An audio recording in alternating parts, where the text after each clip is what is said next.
supplements can be a huge benefit, right? Because they can make longer processes a little bit shorter, because sometimes we can say, hey, we got to modify your diet, we got to do these things, and sometimes just trying to get things addressed just through diet and lifestyle just takes longer, and people don't have the bandwidth maybe to commit to a long-term strategy, because what a lot of times people fail to realize is they didn't get into this situation the day they got diagnosed, right? This is a 5, 10, 15, 20-year process that developed over time. And really what everybody wants is to get it fixed in a very short period of time, weeks to months, right? Like, hey, what am I going to take so tomorrow I feel better? Probably nothing. I mean, that's the honest answer. So it's going to take time, but we can use supplementation to kind of get to help speed that process up.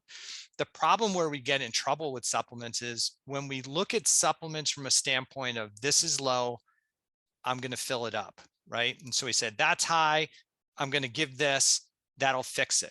Because as Kelly said, if there's something low, we have to ask, why is it low? What would cause that to be low? And before we got on this little thing, Kelly and I got into a little discussion about vitamin D. Like, everybody's being told that they're vitamin D deficient, whether you get sun exposure, you don't get sun exposure, if you're taking vitamin D, not taking vitamin D, everybody seems to be low in vitamin D. When everybody is low in vitamin D, the solution probably isn't more vitamin D.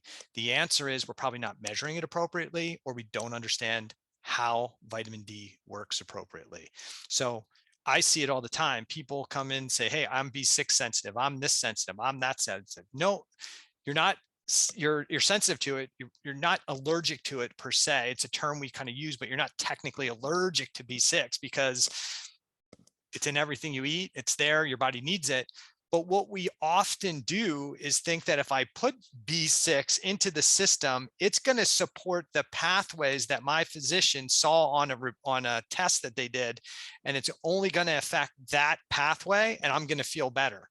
Instead, what we know from the literature, especially Kelly mentioned Dr. Robert Navio, under stress conditions, the body takes proteins and vitamins and minerals and does one thing with them.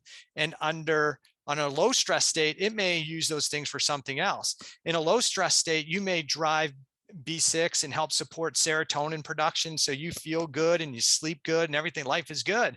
But in stressful situations, you may use that B6 to drive more inflammatory responses that may not make you feel good. So somebody says, well, you look like you're B6 deficient, so I'm going to give you B6, and you don't feel good. Well, it's because it's driving the process that's going to support this, what the cell needs in that moment. If it needs to defend itself with more inflammatory cytokines, it's going to use that to make it. If it's in a low stress state, then it's probably going to make you feel better. And I think that's where people get into problems, is they keep adding it more and more sensitives, trying to drive one response, but the cells are in danger and they're driving another response.